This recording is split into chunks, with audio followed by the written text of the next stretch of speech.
కృష్ణుడు పరమానంద స్వరూపుడు. ఆనందమే కృష్ణతత్వం. ఆత్మీయతల పాలకుండల నుంచి ఆనందాల వెన్నముద్దల్ని అనుగ్రహించాడు నలనయ్య. దేవకీదేవి శరీరమనే క్షేత్రానికి సంకేతమైతే వసుదేవుడు ప్రాణశక్తికి సూచిక. శరీరంలో ప్రాణజ్యోతి ఆవిష్కారమైనప్పుడు ఆనందం ఆవిర్భవించింది. ఆ ఆనంద స్వరూపమే ఆబాలగోపాలం మెచ్చే దేవకీ నందనుడు. అందరి చిత్తాన్ని తన వైపు మరల్చుకుని హృదయాన్ని ఆనంద డోలికల్లో ఊగించే దివ్య స్ఫూర్తి శ్రీకృష్ణుడు అని భాగవతం వ్యాఖ్యానించింది.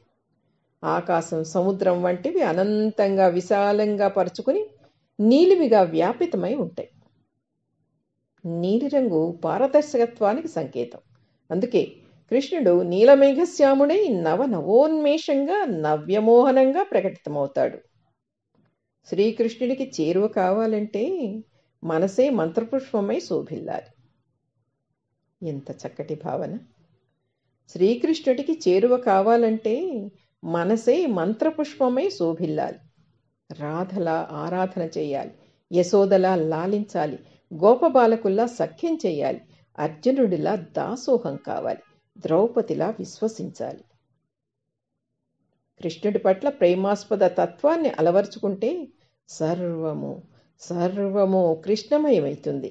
శ్రీకృష్ణుడిని అర్థం చేసుకోలేనంతకాలం ఈ శరీరమే ఓ చెరసాల, ఆశాపాశాలే సంకెళ్ళు, అరిషడ్వర్గాలు శత్రువులు అన్నాడు సుఖమహర్షి. ఈ అడ్డంకుల్ని, అవరోధాల్ని తొలగించేది కృష్ణ ప్రేమ, మాధుర్యం, మనోజ్ఞం, రసపూర్ణత్వం, ఐశ్వర్యత్వం, ధర్మ సంస్థాపనం. మరొక్కసారి, ఈ అడ్డంకుల్ని, అవరోధాల్ని తొలగించేది కృష్ణ ప్రేమ, మాధుర్యం, మనోజ్ఞం, రసపూర్ణత్వం, ఐశ్వర్యత్వం, ధర్మ సంస్థాపనం. ఈ 5 కోణాల్లో కృష్ణ అవతారం ప్రకటితమైంది. నందవ్రజంలో గోకుల కృష్ణుడిగా అమేయమైన కృపా మాధుర్యమల్ని పంచాడు. మాతృత్వపు మాధుర్యాన్ని యశోదకు అనుగ్రహించాడు. కృష్ణ లీలా తరంగిణితో మనోజ్ఞత్వాన్ని ప్రదర్శించాడు. ఆత్మ పరమాత్మల సమ్మేళనమే రాసలీలగా ఆవిష్కరించి రససిద్ధిని అభివ్యక్తం చేశాడు.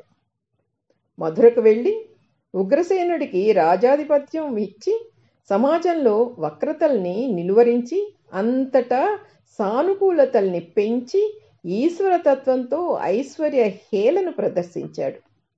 కురుక్షేత్రంలో ధర్మవర్తనులైన పాండవుల పక్షం వహించి అంతిమంగా ధర్మానిదే గెలుపు అని చాటి చెప్పి ధర్మ విజయమూర్తిగా కృష్ణుడు తేజరిల్లాడు. శ్రవణమాస శ్రీకృష్ణ అష్టమి నాడు అర్ధరాత్రి చీకటి నిండిన గదిలో విరసిల్లిన అసమాన తేజోదీప్తి కృష్ణ పరమాత్మ. మంత్రశాస్త్రం కృష్ణాష్టమిని మధుర మోహరాత్రిగా అభివర్ణించింది. సాధన క్రియా పరంపరలో ఈ అష్టమి నాటి రాత్రిని మనోజ్ఞ మోక్షరాత్రి అంటారు కృష్ణోపాసకులు.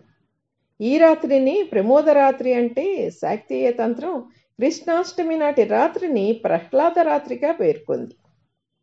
మహాశివరాత్రి యోగరాత్రిగా భాసిల్లితే శ్రీకృష్ణ జన్మాష్టమి యోగ్యరాత్రిగా వర్ధిల్లుతోంది. శ్రీకృష్ణ భక్తి సంవిధానాన్ని అనురక్తి లీలగా ప్రస్తావిస్తారు గోపికలందరూ. ఈ అనురక్తి లీలా మాధురి మహిమలో తరించారు గోవిందుడు, గోకులం, గోవులు. ఈ మూడింటిని గకారత్రయం అంటారు. గోవులనే జీవుల్ని ఆడించి, పాలించి, మురిపించి, మైమర్పించే వేణుగానలోలుడు గోకుల గోపాలుడు. గో అంటే ఇంద్రియాలు, కులం అంటే సమూహం, సమ్మేళనం. ఇంద్రియాల సమ్మేళనమే గోకులం. అదే హృదయ స్థానం.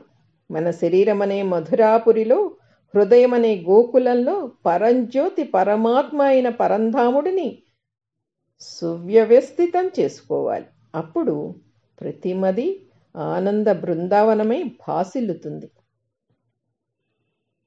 దీన్ని శ్రీ కావురి రాజేష్ పటేల్ గారు రాశారు. ఆయనకి అభివందనలు. భగవంతుని సాన్నిధానాన్ని చేరుకునే పలు మార్గాలని రచయిత ఉదాహరణలతో సూచించి అంతర్లీనమైన భావాలను వెలికి తెచ్చి పరవశింపచేశారు. ధన్యులం.